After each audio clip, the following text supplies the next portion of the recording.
Welcome to Amigos 21st century IAS. So June 16th నాటి ముఖ్యమైన current affairs మనం చూద్దాం. So prelims as well as mains కోణంలో మరి ప్రిలిమ్స్ ఎగ్జామినేషన్ అయిపోయింది కదా రెండు తెలుగు రాష్ట్రాల్లో, అంటే గ్రూప్ 2కు ఉపయోగపడేలా. సో ప్రిలిమ్స్ అంటే ఉద్దేశము ఆబ్జెక్టివ్ టైప్ ఎగ్జామినేషన్స్ అని అర్థం. ఎట్ ద సేమ్ టైం కొన్ని అంశాలు మనకు మెయిన్స్ ఎగ్జామినేషన్లో కూడా ఉపయోగపడేలా ఉన్నాయి. సో అవన్నీ కూడా మనం ఈ సెషన్లో చూద్దాము. సో ఫస్ట్ వచ్చేసి మనకు తమిళనాడు మనకు సిబిఐకి కన్సెంట్ని ఉపసంహరించుకున్నది. సిబిఐకి కన్సెంట్ ఉపసంహరించుకోవడం అంటే ఏంటి? సో ఆ రాష్ట్రమే కాదు, ఏ రాష్ట్రంలోకి సిబిఐ అధికారులు వెళ్ళాలి అన్నా ఆ కన్సెంట్, ఆ రాష్ట్రం అంగీకారము తప్పనిసరి అవసరమవుతుంది. సిబిఐకి consent, specific consent, general consent అని రెండు ఉంటాయి. Okay, specific consent, general consent. So ఏ రాష్ట్రంలోకి వెళ్ళాలి అన్నా సో ఆ రాష్ట్రం అనుమతి ఇవ్వాలి అని చెప్పే అంశాలుగా మనం వీటిని చెప్పుకోవచ్చు, రైట్. సో తాజాగా తమిళనాడు రాష్ట్రం కూడా సిబిఐకి అనుమతిని ఉపసంహరించిన రాష్ట్రాల జాబితాలో చేరింది. జాబితా అంటున్నామంటే ఆల్రెడీ ఎన్ని రాష్ట్రాలు ఉన్నాయి? 9 రాష్ట్రాలు ఉన్నాయి. సో ఆల్రెడీ మనకు 9 స్టేట్స్ ఉన్నాయి. ఓకే, 9 రాష్ట్రాలు ఉన్నాయి సిబిఐకి అనుమతిని ఉపసంహరించినవి. తాజాగా ఆ జాబితాలో చేరిన మరొక రాష్ట్రం ఏది అంటే తమిళనాడు. సో నేరుగా అడుగుతారు మనకు, ఇటీవలే కన్సెంట్ను ఉపసంహరించుకున్న రాష్ట్రం ఏది అని చెప్పి తమిళనాడు రాష్ట్రం అని ఆన్సర్ చేయాల్సి ఉంటుంది. మనకి ఈ సిబిఐ అనేది 1963లో ఏర్పాటైంది. ఢిల్లీ పోలీస్ ఎస్టాబ్లిష్మెంట్ అనే ఒక చట్టం ప్రకారం ఏర్పాటైన నేపథ్యంలో సో ఇది పార్లమెంట్ చట్టం ద్వారా కాకుండా ఢిల్లీ కన్సెంట్ యాక్ట్ అనే చట్టం ద్వారా ఏర్పాటైనందుకు గాను అనుమతి మాత్రం తప్పనిసరి అవుతుంది. సో ఇది యాక్చువల్గా మనకు కంటెక్స్ట్ అన్నమాట. ఎందుకు మనం ఈ అంశం చదువుతున్నామనంటే ఇది రైట్, సిబిఐకి తమిళనాడు కన్సెంట్ని ఉపసంహరించుకుంది. మరి ఈ నేపథ్యంలో మనము ఏ మెయిన్స్కు ఏమి చదవాలి, ఈ పర్టికులర్ అంశం నుంచి మెయిన్స్లో మనం ఏం చదవాలి, ఎక్కడ మనకి ఈ సమాచారం ఉపయోగపడుతుంది అని అంటే కేంద్ర రాష్ట్ర సంబంధాలు. సో కేంద్ర రాష్ట్ర సంబంధాలు అన్న అంశం సమాఖ్య వ్యవస్థకు సంబంధించిన దగ్గర మనకిది ఉపయోగపడుతుంది. సో అదేవిధంగా మనకు ఈ సమాచారాన్ని ఎక్కడ వినియోగించుకోవచ్చు అంటే భావ ప్రకటన స్వేచ్ఛ అన్నది ఏ విధంగా ఉపయోగించుకోవడం డిస్కస్ చేస్తాను ఇప్పుడు నేను, రైట్. భావ ప్రకటన స్వేచ్ఛ అనే అంశం రాయాల్సి వచ్చినప్పుడు అది ఎస్ఏ కావచ్చు, పాలిటీ కావచ్చు. మరి కేంద్ర రాష్ట్ర సంబంధాల దగ్గర ఎక్కడ ఉపయోగపడుతుంది అని అంటే చాలా రాష్ట్రాలు ఏమని మనకు ఫిర్యాదు చేస్తున్నాయంటే కేంద్రం పెత్తం ధోరణి పెరిగింది. సమాఖ్య వ్యవస్థలో ఈ సమాఖ్య వ్యవస్థకు తూట్లు పొడిచేలా కేంద్రం వ్యవహరిస్తూ ఉన్నది.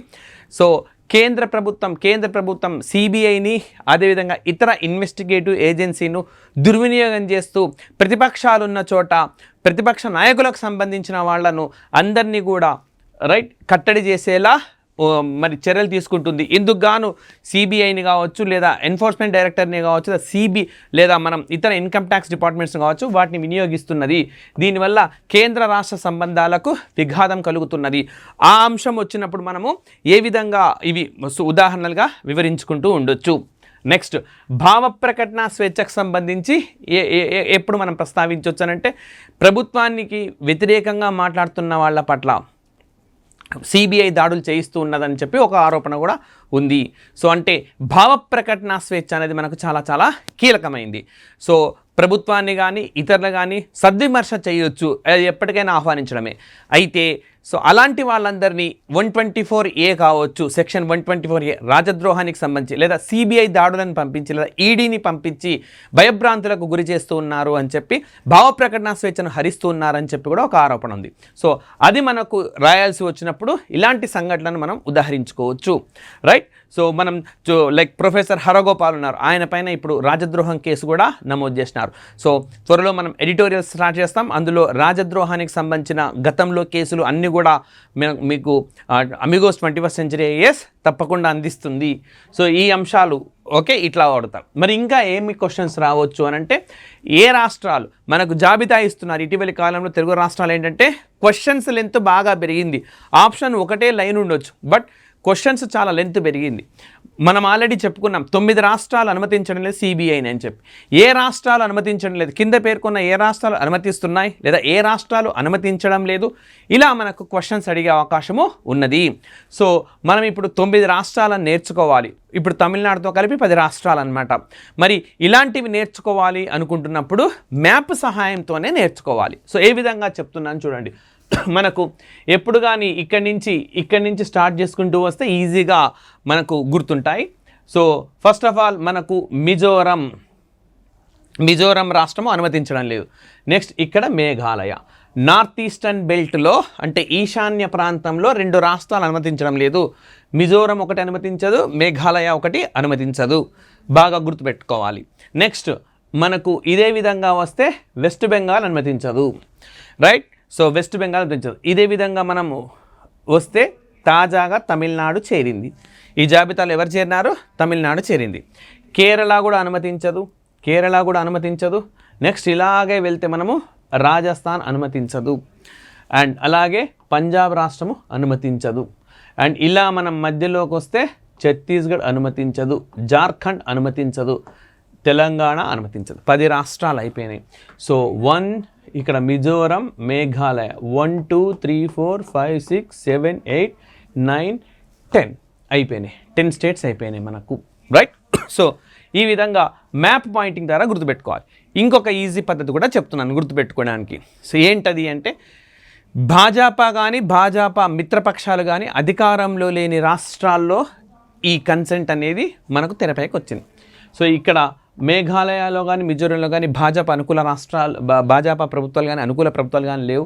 వెస్ట్ బెంగాల్లో అయితే ఎప్పటి నుంచో మోడీని వ్యతిరేకిస్తున్నారు వారు. అండ్ అదేవిధంగా ఒరిస్సా ఈ నవీన్ పట్నాయక్ అయినా ఒకసారి అనుకూలంగా ఒకసారి వ్యతిరేకంగా ఉంటారు. సో ఆ రాష్ట్రం అట్లాగే ఉంటుంది. మొన్నటి వరకు జగన్మోహన్ రెడ్డి కూడా కేంద్రానికి అనుకూలంగా, కేంద్రం కూడా జగన్మోహన్ రెడ్డికి అనుకూలంగా, ఆ ప్రభుత్వానికి అనుకూలంగానే వ్యవహరించిన వారే. తమిళనాడు, సో అసలు తమిళనాడు రాష్ట్రానికి అంటే స్టాలిన్ ఇప్పుడున్న ప్రభుత్వానికి కానీ భాజపా ప్రభుత్వానికి కానీ పెద్దగా సఖ్యత లేదు. వామపక్షాలు, కేరళలో వామపక్షం తెలిసింది. ఇక్కడ చూడండి, మహారాష్ట్రలో ఇప్పుడు షిండే ప్రభుత్వం ఉన్నది. షిండేకు ముందు మనకు ఉద్ధవ్ ఠాకరే ప్రభుత్వం ఉన్నది. ఉద్ధవ్ ఠాకరే ముఖ్యమంత్రిగా ఉన్నప్పుడు వాళ్ళు సిబిఐకి కన్సెంట్ ఉపసంహరించారు, ఇప్పుడు ఇచ్చేనారు. సో ఇది కూడా అడగవచ్చు మన క్వశ్చన్. సో సిబిఐకి కన్సెంట్, అనుమతిని ఉపసంహరించి మళ్ళీ ఇచ్చిన రాష్ట్రం ఇది ఇటీవలి కాలంలో అంటే మహారాష్ట్ర చెప్పాలి. నెక్స్ట్ గుజరాత్లో బీజేపీ అనుకూల ప్రభుత్వం, కర్ణాటకలో మొన్నటి వరకు బీజేపీ ఉన్నది, ఇప్పుడు తాజాగా కాంగ్రెస్. రేపో మాపో ఆ రాష్ట్రం కూడా ఉపసంహరించుకున్నా ఆశ్చర్యపోవాల్సిన అవసరం లేదు, 11వ రాష్ట్రం అవుతుంది.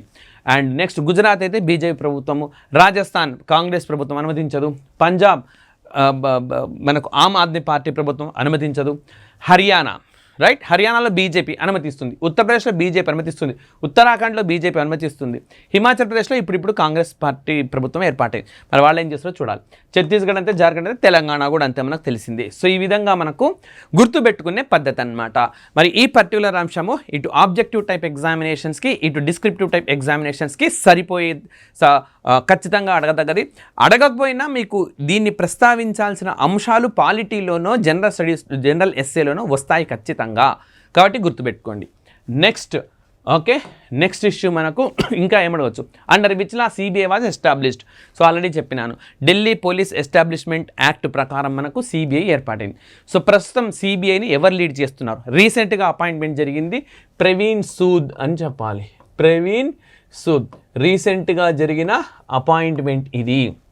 మనం how CBI director is appointed, ఏ విధంగా సిబిఐ డైరెక్టర్ని అపాయింట్ చేస్తారంటే కేంద్ర ప్రభుత్వం అపాయింట్ చేస్తుంది.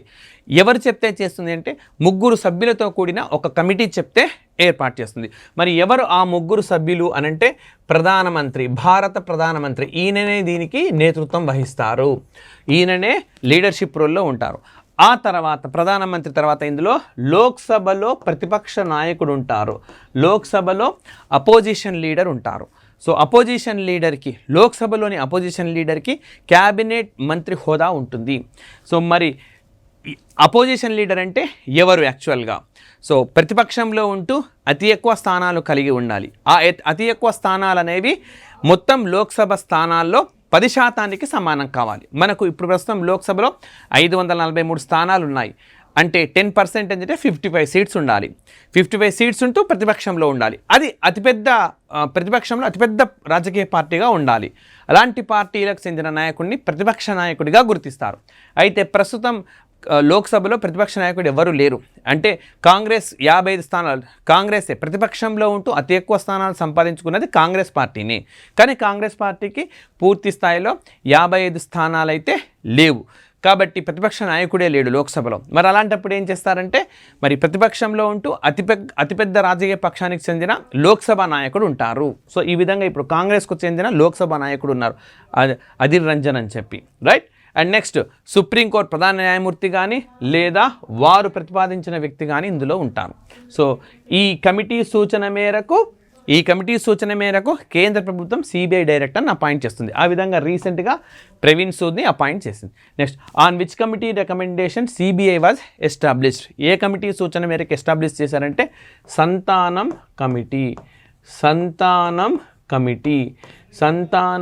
కమిటీ సూచన మేరకు దీన్ని ఏర్పాటు చేశారు. సో ఈ పర్టికులర్ అంశం నుంచి ఈ విధంగా ఇన్ని కోణాల్లో ప్రశ్నలు మనకు వస్తాయి. Next law commission initiates fresh consultation on uniform civil code. So uniform civil code అంటే ఉమ్మడి పౌరస్మృతికి సంబంధించి న్యాయ కమిషన్ అభిప్రాయ సేకరణ చేపట్టింది. అటు ఆబ్జెక్టివ్ టైప్ ఎగ్జామినేషన్స్లో ఇటు డిస్క్రిప్టివ్ టైప్ ఎగ్జామినేషన్స్లో అడగదగ్గ క్వశ్చన్ ఇది. ఎస్ఏలో కానీ పాలిటీలో కానీ ఖచ్చితంగా మీకు ఈసారి ఇది ప్రశ్నగా రాబోతున్నది. సో మరి ఏంటి విషయం అంటే the law commission commenced a new consultation process on June 14 regarding the uniform civil code. So ఉమ్మడి పౌరస్మృతికి సంబంధించి మరి ఒక అభిప్రాయ సేకరణను June 14వ తేదీన న్యాయ కమిషన్ చేపట్టింది అని అంటున్నాడు. So inviting input from stake holders, ప్రజలందరూ కూడా స్పందించవచ్చు, ఎవరైనా సరే తమ అభిప్రాయాన్ని నిర్భయంగా ఇక్కడ వ్యక్తం చేయవచ్చు, రైట్. సో మరి ఉమ్మడి పౌరస్మృతి అంటే ఏంటి? ఉమ్మడి పౌరస్మృతి అని అంటే కామన్ సివిల్ కోడ్ అని ఇంగ్లీష్లో అంటున్నాం. మరి ఇది యాక్చువల్గా దేనికి సంబంధించింది అని అంటే సివిల్ చట్టాలకు సంబంధించింది. భారతదేశంలో క్రిమినల్ చట్టాలు అందరికీ సమానం. ఆర్టికల్ 14 మీరు రాజ్యాంగంలో ఆర్టికల్ 14లో స్పష్టంగా ఉంది, చట్టం ముందు సమానం, చట్టం నుంచి సమాన రక్షణ, equality before law, equal protection of law. So చట్టం ముందు అందరు సమానం. అది దేనికి వర్తిస్తుంది అంటే క్రిమినల్ చట్టాలకు వర్తిస్తుంది. అయితే సివిల్ చట్టాలు వచ్చేసరికి, ముఖ్యంగా వివాహం లాంటి చట్టాలు వచ్చేసరికి వివిధ సామాజిక వర్గాలకు వేరువేరు చట్టాలు ఉన్నాయన్నమాట. సో 1955 హిందూ మ్యారేజ్ యాక్ట్ ఉన్నది, స్పెషల్ మ్యారేజ్ యాక్ట్ ఉన్నది, ఇస్లాం మతానికి సంబంధించిన చట్టాలు వేరుగా ఉన్నాయి. ఇట్లా విభిన్నమైన చట్టాలు ఉన్నాయి. ఇట్లా కాకుండా అందరికీ ఒక యూనిఫామ్ సివిల్ కోడ్ ఉండాలి అన్నది ఒక ప్రతిపాదన అన్నమాట. నిజానికి రాజ్యాంగ సభలో కూడా ఈ అంశం చర్చకు వచ్చింది. భారత రాజ్యాంగాన్ని రచించడంలో కీలక పాత్ర పోషించిన రాజ్యాంగ సభ, కాన్స్టిట్యూషనల్ అసెంబ్లీ ఏదైతే ఉందో అక్కడ కూడా చర్చకు వచ్చింది. సో అయితే దీన్ని ప్రాథమిక హక్కుల్లో కాకుండా అప్పుడు ప్రస్తుతానికి, ఎందుకంటే అప్పుడే దేశానికి స్వాతంత్రం వచ్చింది, విడిపోయే సమస్యతో ఒకవైపు సతమతం అవుతుంది. అలాంటి సందర్భాల్లో ఇలాంటి సెన్సిటివ్ ఇష్యూస్ని ఫండమెంటల్ రైట్స్లో కాకుండా డిపిఎస్పి అంటే ఆదేశక సూత్రాల్లో చేర్చడం జరిగింది. సో ఎందుకంటే ఆదేశక సూత్రాల్లో డిపిఎస్పికి మనకు న్యాయబద్ధత అనేది లేదు. అంటే న్యాయస్థానాల సమీక్షకు గురికావు, న్యాయస్థానాల ద్వారా వీటిని అమలు చేయలేం. ఓకే, సమీక్ష గురి కావంటే అట్లా కాకుండా న్యాయస్థానాల ద్వారా వీటిని మనం అమలు చేయలేము. అదే ప్రాథమిక హక్కులు ఉల్లంఘనకు గురైతే ఖచ్చితంగా న్యాయస్థానాల ద్వారా మనం వాటిని పొందే అవకాశం ఉంటుంది. కానీ ఆదేశ సూత్రాలకు ఆ అవకాశం లేదు. సో అక్కడ చేర్చినారనమాట, సెన్సిటివ్ ఇష్యూ అయినందున. సో అప్పటి నుంచి ఇవి అక్కడే ఉన్నాయి. చాలా సందర్భాల్లో దీన్ని ఖచ్చితంగా అమలు చేయాలని కోర్టు తీర్పులు భిన్నంగా ఉన్నాయి, వివిధ కమిషన్ల సూచనలు భిన్నంగా ఉన్నాయి. సో ఇది సెన్సిటివ్ ఇష్యూ అయిన నేపథ్యంలో మనకు చాలా మేరకు ఎగ్జామినేషన్లో క్వశ్చన్ వచ్చే అవకాశం ఉంటుంది. ఆల్రెడీ ఉత్తరాఖండ్ ఒక కమిషన్ ఏర్పాటు చేసింది, గుజరాత్ ప్రభుత్వం కూడా ఏర్పాటు చేసింది. విధంగా భారతీయ జనతా పార్టీ మేనిఫెస్టోలో కూడా ఈ అంశం ఉన్నది. సో ఏది ఉమ్మడి పౌరస్మృతికి సంబంధించింది. మరి దీనికి సంబంధించి కోర్టు తీర్పులు కావచ్చు లేదా వివిధ కమిషన్ల సూచనలు కావచ్చు. బ్రీఫ్గా చూద్దాం. Sarla Mudgal versus union of India case 1995. ఇందులో యూనిఫామ్ సివిల్ కోడ్ తీసుకురావాలి అని చెప్పి రికమెండ్ చేశారు. సో ఎందుకు అనంటే ఒక వ్యక్తి పెళ్లి చేసుకున్నప్పుడు హిందూ వివాహ చట్టం ప్రకారం పెళ్లి చేసుకొని డైవర్స్ ఇవ్వాలి అని అనుకుంటున్నప్పుడు మరి వేరే మతాన్ని స్వీకరించి ఆ చట్టం ప్రకారం డైవర్స్ ఇవ్వడం అనేది కుదరదు. సో ఏ చట్టం ప్రకారం వివాహం చేసుకున్నా అదే చట్టం ప్రకారం వాళ్ళు విడాకులు ఇచ్చుకోవాల్సి ఉంటుంది, విడిపోవాల్సి ఉంటుంది అని ఒక సందర్భాన్ని కోర్టు చేసేటప్పుడు సరళా ముద్గల్ కేసులో కోర్టు ఈ వ్యాఖ్య చేసింది. Right. Next John Vallamattom versus union of India case. So ఇక్కడ ఏం చెప్పింది, దేశవ్యాప్తంగా ఒకే ఉమ్మడి పౌరస్మృతి ఉండేలా చూడండి అని ఈ కేసులో కూడా చెప్పింది. చూడండి, ఈ రెండు కలిపి మనకు క్వశ్చన్ ఇస్తే ఏ విధంగా ఇవ్వచ్చు, కింద పేర్కొన్న ఏ కేసుల్లో ఉమ్మడి పౌరస్మృతి ఉండాలి అని చెప్పి సుప్రీంకోర్టు వ్యాఖ్యానించింది అని చెప్పి, Sarala mudgal case, John వల్లమాథన్ case అని చెప్పి రాయాల్సి ఉంటుంది. ఇట్లాంటి క్వశ్చన్స్ మన రెండు తెలుగు రాష్ట్రాల్లో పెరుగుతూ ఉన్నాయి. Next SC refused direct. So ఇది మరొక అంశం. ఇదేంటంటే పార్లమెంటుకు ఆదేశించండి, ఉమ్మడి పౌరస్మృతి చట్టాన్ని చేయమని ఆదేశించండి అని చెప్పి ఒకరు కోర్టుకు వెళ్తే సుప్రీంకోర్టు ఏమని చెప్పింది, ఈ విధంగా శాసన వ్యవస్థకు మేము సూచించే అవకాశం లేదు. సో పార్లమెంటే దీనికి చొరవ తీసుకోవాలి, చర్య తీసుకోవాలి, చట్టం చేయాలి, అంతేగాని మేము ఈ చట్టం చేయండి అని సూచించలేము అని చెప్పి చెప్పింది. నెక్స్ట్ షాబాను కేస్ 2017లో. సో ఇందులో ఏం చెప్పింది, ట్రిపుల్ తలాక్ అనేది రాజ్యాంగబద్ధమైంది కాదు, సో ఇది అన్కాన్స్టిట్యూషనల్ అని చెప్పి చెప్పిందనమాట. సో అంతేకాదు, ట్రిపుల్ తలాక్, ఇన్స్టెంట్ ట్రిపుల్ తలాక్ అనమాట, తక్షణ ట్రిపుల్ తలాక్ అని అంటాం తెలుగులో, తక్షణ ట్రిపుల్ తలాక్. సో అది ఒక నేరంగా పేర్కొన్నది.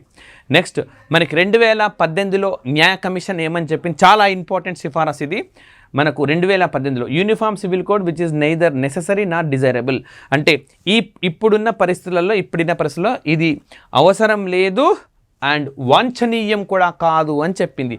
అవసరం లేదు, వాంఛనీయం కాదు అని చెప్పింది న్యాయ కమిషన్ 2018లో.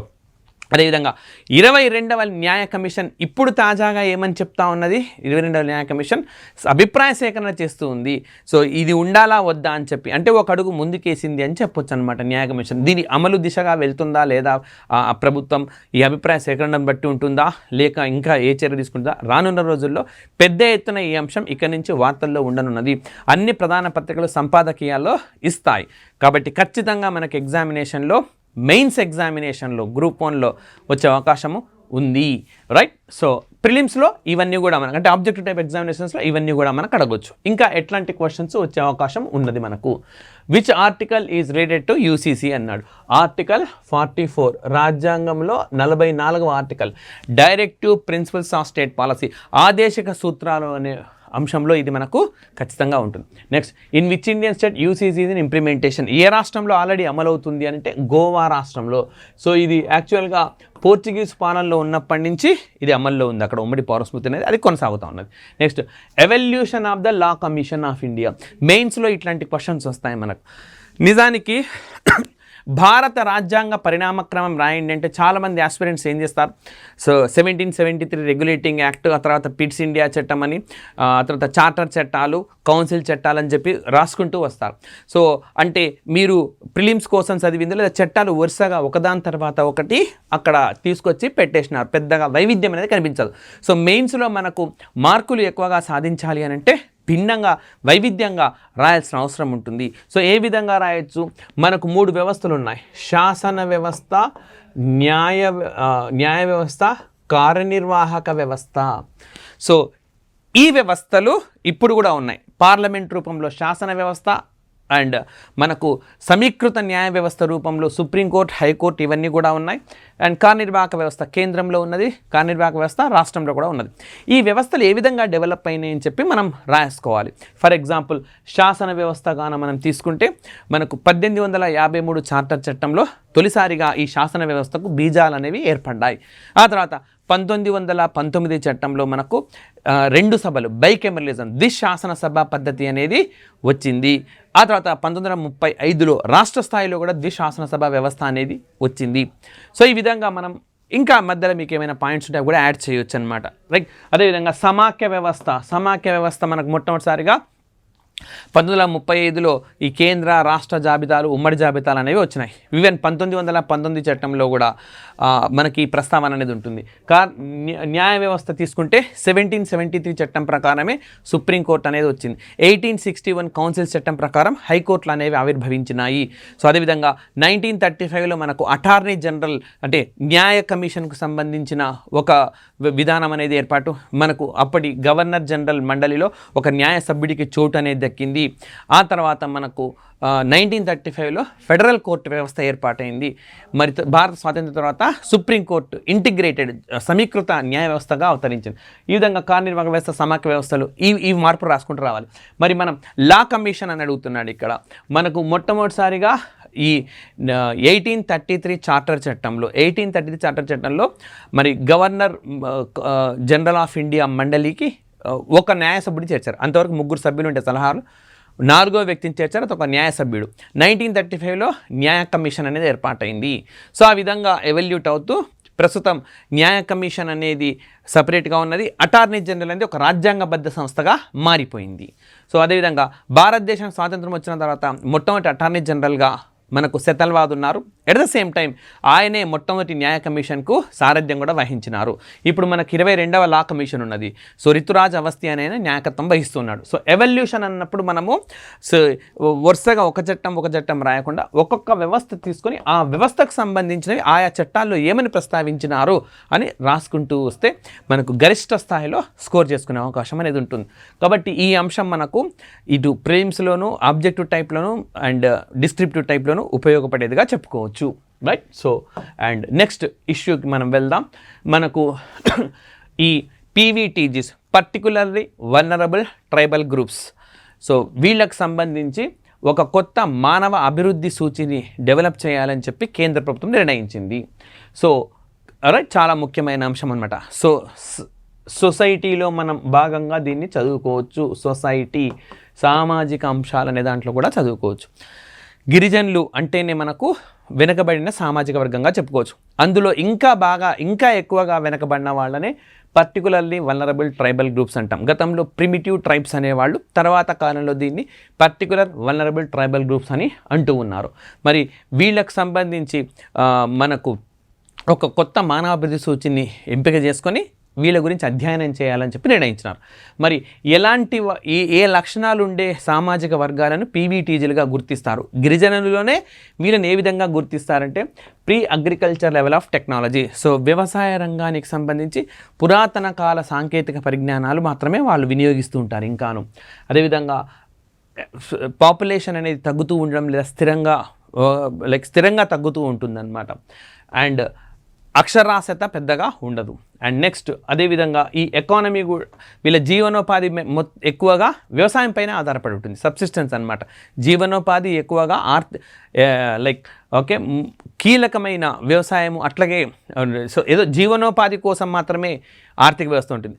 మామూలు బాటల్లో చెప్పుకోవాలి అని అంటే సంపాదించుకున్నది ఖర్చు చేయడం, మిగులు అట్లాగేమి ఉండదు అనమాట. Subsistence economy, level of economy ఉంటుంది. ఇలాంటి ఫీచర్స్ ఉండే అన్నింటిని కూడా ఏం చేస్తారు అని అంటే ప్రిమిటివ్ ట్రైబ్స్గా లేదా పర్టికులర్లీ వల్నరబుల్ ట్రైబల్ గ్రూప్స్గా డివైడ్ చేస్తారు. 28 లక్షల మంది ఉన్నారనమాట వీళ్ళు. రైట్. మరి క్వశ్చన్స్ ఎట్లా ఉంటాయి? ఇన్ 23-24 బడ్జెట్ వీళ్ళకి ఎంత కేటాయించారంటే రూపాయలు 15,000 కోట్లు కేటాయించారు. సో ఇది బాగా కంపల్సరీగా గుర్తుపెట్టుకోవాలి మనకు. సో ఇది ఈ కేటాయింపులు చేసిన తర్వాతనే ఈ అంశం ప్రస్తావనకు వచ్చింది. ఎందుకనంటే మనకు నేషనల్ కమిషన్ ఫర్ ఎస్టీ ఉన్నది. అదేవిధంగా పార్లమెంటరీ కమిటీ ఒకటి ఏం చేసిందంటే మీరు పీవీటీజీలకు అంటే పర్టికులర్లీ వల్నరబుల్ ట్రైబల్ గ్రూప్స్కు సంబంధించి 1,500 కోట్లు కేటాయించారు. ఇది మంచి అమౌంట్. అసలు పీవీటీజీలు మనం ఎప్పుడో గుర్తించినాం.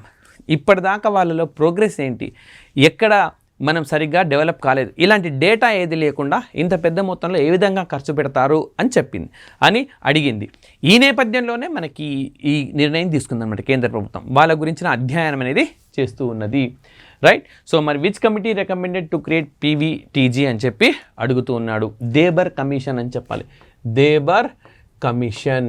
సో నిజానికి మనకు దేశంలో ప్రస్తుతం 75, మొత్తం 705 ఎస్టీ గ్రూప్స్ ఉన్నాయి. అయితే రీసెంట్గా పార్లమెంట్లో మరికొందరిని ఎస్టీలో చేరుస్తూ బిల్లును ప్రవేశపెట్టారు. అది ఇంకా శాసన ప్రక్రియలోనే ఉన్నది.